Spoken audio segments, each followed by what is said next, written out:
കാസർഗോഡ് വൃദ്ധ ദമ്പതികൾക്ക് അസാധാരണ പിഴയിട്ട ജിയോളജി വകുപ്പ്. പ്രധാനമന്ത്രി ആവാസ് യോജന വഴിയുള്ള വീട് നിർമ്മാണത്തിനായി മണ്ണ് മാറ്റിയതിന് 50,000 രൂപയാണ് പിഴയിട്ടത്.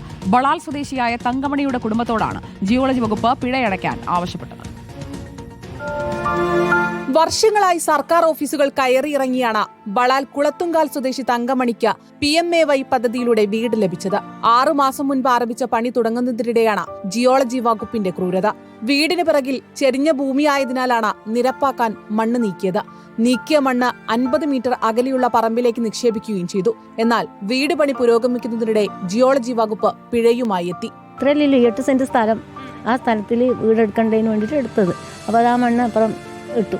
അവർക്ക് ഒരു പരാതിയില്ല, ഇതാർക്ക് പരാതിയെന്ന് നമുക്കറിയില്ല. അപ്പോൾ ഞാൻ അവരോട് പറഞ്ഞു, എൻ്റെ പൈസ എനിക്ക് തരാനില്ല, അതുകൊണ്ട് ജയിലിലാന്ന് ഞാൻ കിടന്നിട്ട് ഞാൻ തീർത്തോളം എന്ന് പറഞ്ഞു.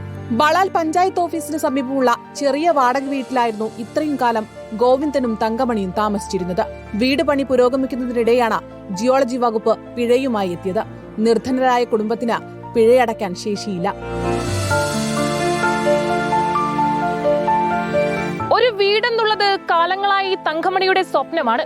എന്നാൽ ആ വീടിന് മുകളിലേക്കാണ് ജിയോളജി വകുപ്പ് മണ്ണ് വാരിയിട്ടിരിക്കുന്നതും. റിപ്പോർട്ടർ അർച്ചന രവീന്ദ്രൻ, കാസർഗോഡ്.